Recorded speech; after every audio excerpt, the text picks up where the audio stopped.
নমস্কার দর্শকবৃন্দ।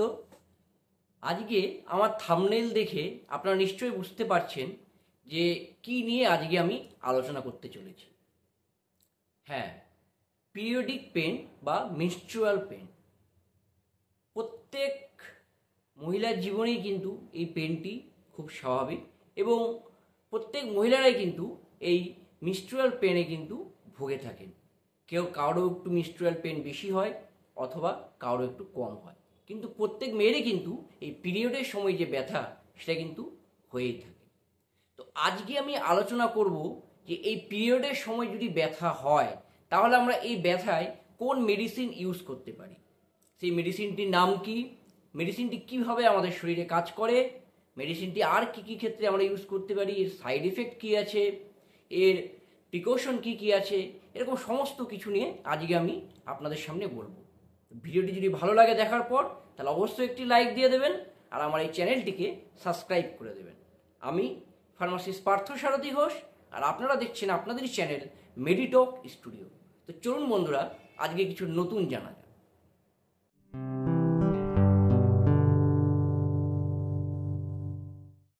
দর্শকবৃন্দ, এই মেনস্ট্রুয়াল পেন বা পিরিয়ডিক পেন, যেটা পিরিয়ডের যে ব্যথা, এটাকে আমরা মেডিকেল টার্মে বলি ডিসমেনোরিয়া।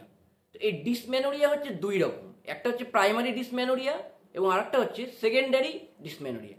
তো প্রাইমারি ডিসমেনোরিয়াতে কী হয়, শুধুমাত্র পিরিয়ডের সময় যে ব্যথাটা হয়, মানে নর্মাল যে ব্যথা, সেটাকে বলা হয় কি প্রাইমারি ডিসমেনোরিয়া। মানে এখানে শুধু পিরিয়ডের সময় ব্যথাই হয়, অন্যরকম কোনো সমস্যা কিন্তু থাকে না। আর সেকেন্ডারি ম্যানোরিয়াতে কী হয়, এখানে কিন্তু বিভিন্ন রকম মেডিকেল কন্ডিশন থাকে পেলভিক্সের মধ্যে। যেমন যদি কারো এন্ডোমেট্রিওসিস থাকে বা যদি কারো ফাইব্রয়েড থাকে, এরকম যদি কোনো সমস্যা থাকে পেলভিক্সের মধ্যে, তাহলে কিন্তু সেটাকে বলা হয় সেকেন্ডারি ডিসমেনোরিয়া। এরকম এন্ডোমেট্রিওসিস বা ফাইব্রয়েড থাকলে কিন্তু পেটে পিরিয়ডের সময় প্রচুর পেইন হয়, তো এটাকে বলা হচ্ছে সেকেন্ডারি ডিসমেনোরিয়া। তো পিরিয়ডের সময় ব্যথা সারানোর ওষুধ তো অবশ্যই আছে, কিন্তু তার ওষুধে আসার আগে আমি কয়েকটি জিনিস আগে বলতে চাই। যে সেটা হচ্ছে যে আমরা পিরিয়ডের সময় যে ব্যথা কমানোর যে ওষুধগুলো ব্যবহার করে থাকি, সেগুলো কিন্তু যদি কারো খুবই পিরিয়ডিক পেন হয়, খুবই যদি ব্যথা হয়, তাহলেই কিন্তু ইউজ করা উচিত। তাছাড়া অল্প ব্যথা হলে কিন্তু এই ওষুধগুলো, আমার মতে এই ওষুধগুলো কিন্তু ইউজ করা উচিত নয়, কারণ এই ওষুধগুলো কিন্তু কিছু কিছু সাইড এফেক্ট অবশ্যই আছে। তাই জন্য যদি আপনাদের অল্প ব্যথা হয়, ব্যথা যদি আপনাদের সহ্যের মধ্যে থাকে, তাহলে অবশ্যই আপনারা এই ওষুধগুলো ইউজ করবেন না। তার বদলে আপনারা কি করবেন, আপনারা দেখবেন যে হট ব্যাগ পাওয়া যায়, হট ওয়াটার ব্যাগ, সেই হট ওয়াটার ব্যাগ নিয়ে সেক নিতে পারেন অ্যাবডোমিনালে, মানে তলপেটে। তারপরে আপনি এই পিরিয়ডের সময় ব্যথা হলে আপনারা বেশিরভাগ সময় আপনাকে রেস্টিং কন্ডিশনে থাকতে হবে, মানে আপনাকে একটু রেস্টিং কন্ডিশনে থাকতে হবে, হট ওয়াটার ব্যাগ দিয়ে সেক নিতে হবে। দেখবেন বিভিন্ন রকম যোগা হয় এই সময়, সেই যোগাগুলো করলে কিন্তু আপনার এই পিরিয়ডিক পেন কিন্তু কম হতে পারে। তো এই সমস্ত কিছু করে যদি আপনি ভালো থাকেন তাহলে অবশ্যই ভালো। আর যদি দেখেন যে এই সমস্ত করেও হচ্ছে না, আপনার ব্যথা প্রচণ্ড বেড়ে গেছে, এটা হতে পারে। অথবা আপনার এটাও হতে পারে যে আপনার সেই দিন বাইরে কোনো ভাইটাল কাজ আছে, আপনাকে কোথাও যেতে হবে বা আপনার ভাইটাল প্রোগ্রাম আছে, যদি এরকম কিছু থাকে, তাহলে আপনারা এই যে মেডিসিনটি আমি বলবো, এই মেডিসিনটি আপনারা ইউজ করতে পারেন। কিন্তু আবার বলছি, সবসময় কিন্তু এই মেডিসিন আপনারা ইউজ করবেন না।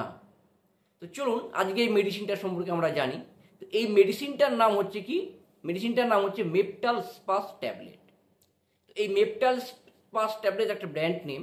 তো এই ট্যাবলেটে যে কম্পোজিশন থাকে সেটা হচ্ছে কি ডাইসাইক্লোমাইন হাইড্রোক্লোরাইড এবং মেফেনামিক অ্যাসিড। ডাইসাইক্লোমাইন হাইড্রোক্লোরাইড থাকে 10 mg আর মেফেনামিক অ্যাসিড থাকে 250 mg। তো এটাই হচ্ছে এই ট্যাবলেটের কম্পোজিশন। তো এই ট্যাবলেটটি মার্কেটে যেমন মেপটাল স্পাস একটা ব্র্যান্ড, এরকম আরও বিভিন্ন রকম সাবস্টিটিউট ব্র্যান্ড নেমে আপনার মার্কেটে পেয়ে যাবেন। যেমন হচ্ছে আপনার স্পাসমেট পিডি, তারপরে হচ্ছে স্পাসমোনিল প্লাস, তারপরে আপনার মেপটাস ডি, এরকম বিভিন্ন রকম ব্র্যান্ড নেমে কিন্তু আপনারা মার্কেটে এই মেডিসিনটি পেয়ে যাবেন। তো চলুন এবার জেনে নেওয়া যাক যে এই মেডিসিনটির মেকানিজম কী, মানে এই মেডিসিনটি আমাদের শরীরে কিভাবে কাজ করে। আমি প্রথমেই বললাম মেডিসিনতে, মানে এই ট্যাবলেটটিতে দুটি মেডিসিন থাকে, দুটি ড্রাগ থাকে। একটা হচ্ছে কি ডাইসাইক্লোমাইন হাইড্রোক্লোরাইড, আর একটা হচ্ছে মেফেনামিক অ্যাসিড। তো ডাইসাইক্লোমাইন কি, ডাইসাইক্লোমাইন হাইড্রোক্লোরাইড হচ্ছে অ্যান্টিকোলিনার্জিক গ্রুপের একটি মেডিসিন। এটি কি করে, এটি আমাদের পেটের যে স্মুথ মাসেলসগুলো আছে বা পেটের যে মাসেলস আছে সেখানে যদি স্প্যাজম হয়, যদি মাসেলস ক্র্যাম্প হয় বা স্প্যাজম হয়, তাহলে সেই মাসেলস ক্র্যাম্পকে বা স্প্যাজমকে বন্ধ করতে সাহায্য করে। পেটে যদি খুব ক্র্যাম্প হচ্ছে বা স্প্যাজম হচ্ছে, তাহলে সেই স্প্যাজমকে বন্ধ করতে সাহায্য করছে এই ডাইসাইক্লোমাইন হাইড্রোক্লোরাইড। আর মেফেনামিক অ্যাসিড যেটা হচ্ছে সেটা হচ্ছে NSAID গ্রুপের একটি পেইন কিলার। এই মেফেনামিক অ্যাসিডের কাজ হচ্ছে কি, এটা হচ্ছে আমাদের যে শরীরে বিভিন্ন রকম যে মানে কেমিক্যাল মেসেঞ্জার আছে, যেমন COX-1 COX-2, এই কেমিক্যাল মেসেঞ্জারগুলোকে কি করে, কেমিক্যাল মেসেঞ্জারগুলোকে ব্লক করলে কি হচ্ছে, আমাদের শরীরে যে ব্যথার উৎপত্তি হয় সেই পেনটা কিন্তু আমরা আর অনুভব করতে পারি না, আর এই জন্য আমাদের কিন্তু পেনটা আস্তে আস্তে কমে যায়। তো এইভাবে আমাদের এই মেফেনামিক অ্যাসিড কাজ করে। তো এই হচ্ছে এর মেকানিজম।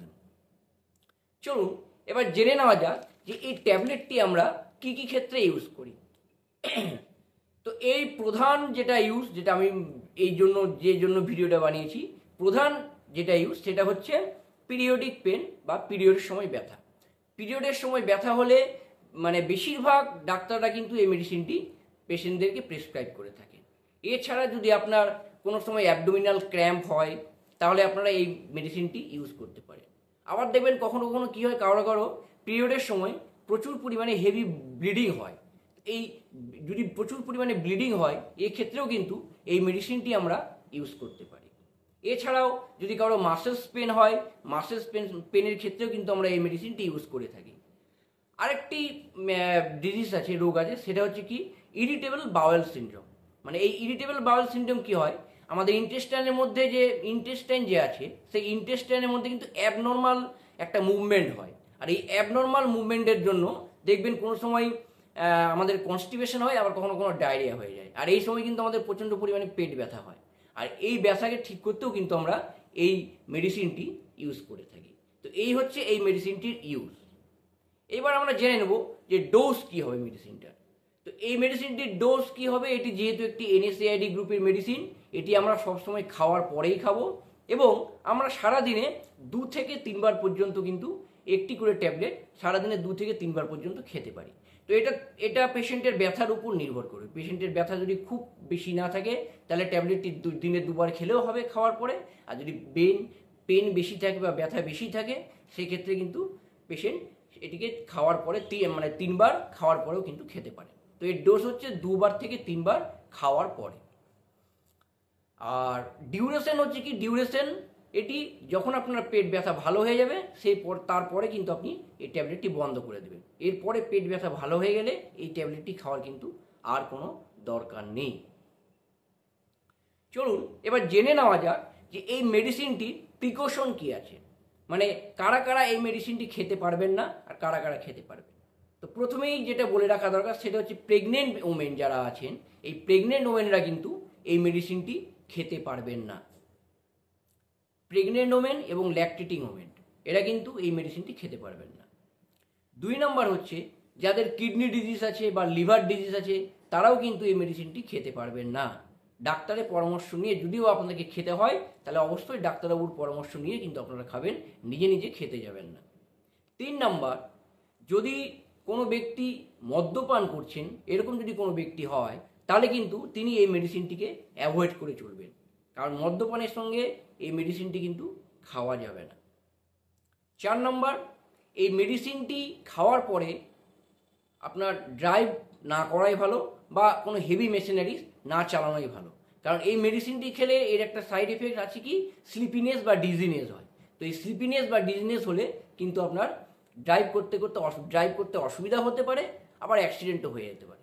এই জন্য এই মেডিসিনটি খেয়ে কখনো ড্রাইভ করা উচিত নয়। তো এইগুলো গেল এর প্রিকশন। এবার আমরা চলে আসবো সাইড এফেক্টে। এই মেডিসিনটির কী কী সাইড এফেক্ট আছে।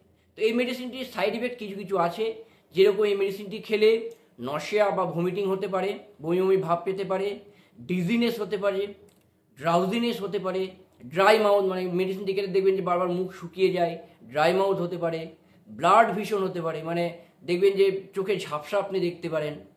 তারপরে কি হয়, স্লিপিনেস যেটা বললাম, আপনার ঘুম ঘুম ভাব পেতে পারে। তো এইরকম কয়েকটি সাইড এফেক্ট এই মেডিসিনটির আছে। তাই জন্য আমি সবসময় বলবো যে এই মেডিসিনটি আপনারা কখনোই যে কোনো পেনে খাবেন না। আপনাদের যদি এই মেডিসিনটির প্রয়োজন হয় তাহলে অবশ্যই ডাক্তারবাবুর কাছে প্রথমে যাবেন। ডাক্তারবাবুর পরামর্শ অনুযায়ী, ডাক্তারবাবুর প্রেসক্রিপশন অনুযায়ী কিন্তু আপনারা এই মেডিসিনটি খাবেন। ডাক্তারবাবুর প্রেসক্রিপশন ছাড়া নিজে নিজে কখনোই কিন্তু ফার্মাসিতে গিয়ে বা ওষুধের দোকানে গিয়ে মেডিসিনটি আপনারা খাবেন না। এতে আপনাদের হিতে বিপরীত হতে পারে, আপনারা কিন্তু বিভিন্ন রকম সাইড এফেক্ট হতে পারে। তাই জন্য ডাক্তারের পরামর্শ অনুযায়ী কিন্তু এই মেডিসিনটি খাবেন।